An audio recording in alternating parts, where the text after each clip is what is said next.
Okay mga tol, welcome back sa Rosabel TV. For today's video ay ipapakita natin ang ating ginawa dito sa ating photon transband na may unusual noise sa tuwing pinipihit ang kanyang manubela. So dito tinanggal natin yung kanyang power steering reservoir at nilinis. Tara, samahan niyo kami.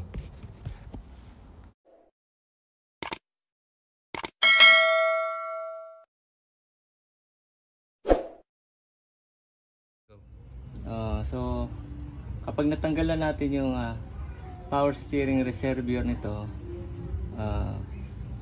meron tong filter sa loob na kailangan natin matanggal. So may lock to, so kailangan natin i-open yung lock, din pipihitin natin yan gamit ang gato o kaya yabi tubo. So ganyan lang guys, yan. Then pag napihit nyo na yan gamit ang bicycle gato, bubuksan yan. Mapapansin nyo meron yung filter sa loob, kita ba? Ayun o, madumi na. Ayun o, may mga debris na. Kaya kapag nagbara yan, kinakapos ng supply ng power steering fluid yung pump, yung power steering pump, kaya nag-iingay. So kailangan malinis yan yung filter. At matanggal yung parte na walang butas nakatapat dito sa maliit na tubo. So yung mga malalaking butas dito sa malaki. So pagka paano natin tinanggal, ganoon natin ibabalik. Stop. Okay? So ayan o, hilahin lang natin na ganoon. Ayan, may seal siya. Kailangan natin siya malinis. Ayan. Contact cleaner.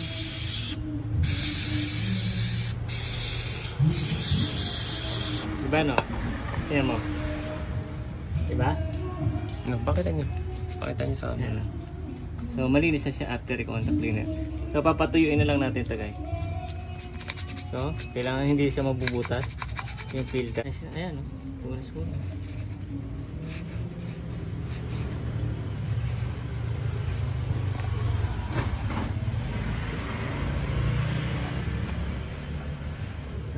Ngayon, malinis na yung filter natin. Kung mapapansin nyo, kumpara kanina, mas malinis na siya ngayon. Although, may dumi-dumi pa sa gilid, hindi na natin siya matanggal. Importante lang naman yung gitna.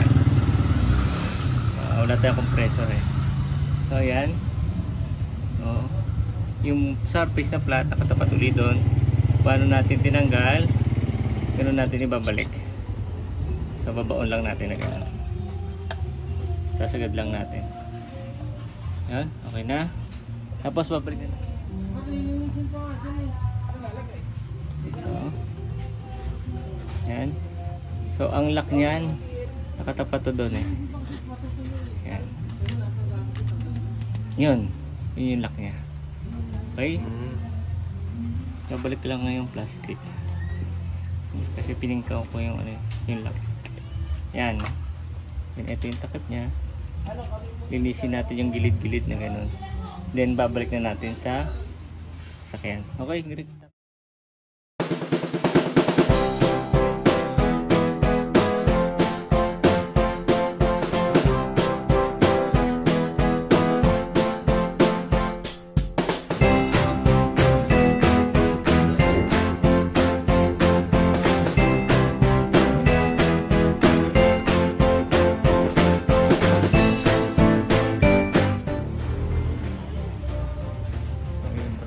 Padumi, inisan na rin natin para matuwa yung customer natin.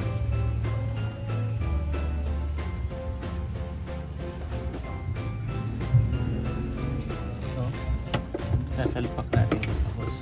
Ito doon sa kanan, yung isang maliit doon. So, unahin natin yung malaki.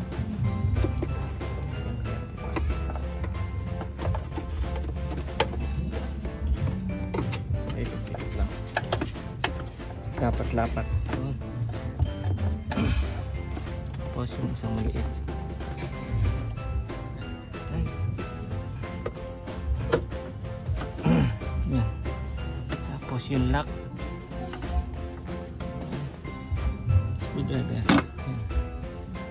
Yan na.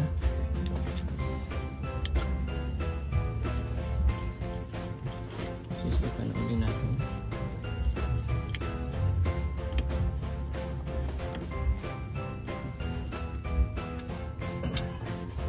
Isa. Ilak yung dito para walang tagas.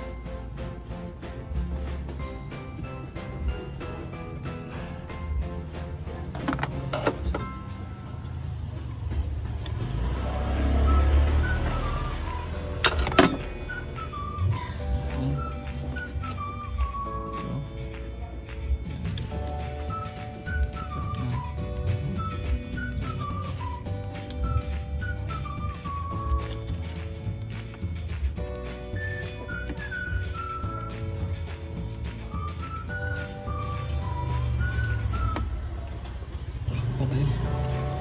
Ano pinsanin mo? Naging budo ka? Hindi. Bultapon. May tapon. Konti lang. Okay. Tapos ito, remote natin dito. Dito mo.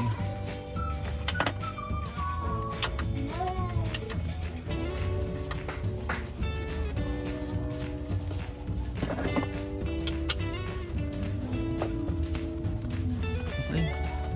Kunin mo yung ano. Tingin ko na. Oo, kunin mo yung. So, pangka ng OEM Mac-1. Yung power steering fluid.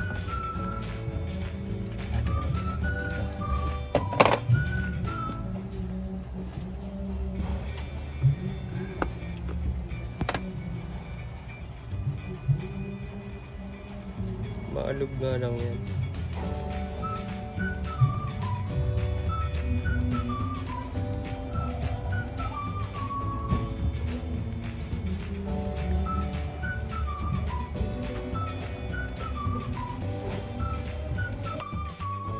So right after nating malinis yung filter nito at mapalitan ng bagong fluid, nawala na yung power steering noise niya at bumalik na sa normal yung operation. So sana nakatulong ito at nagustuhan niyo sana itong video, paki-like and subscribe.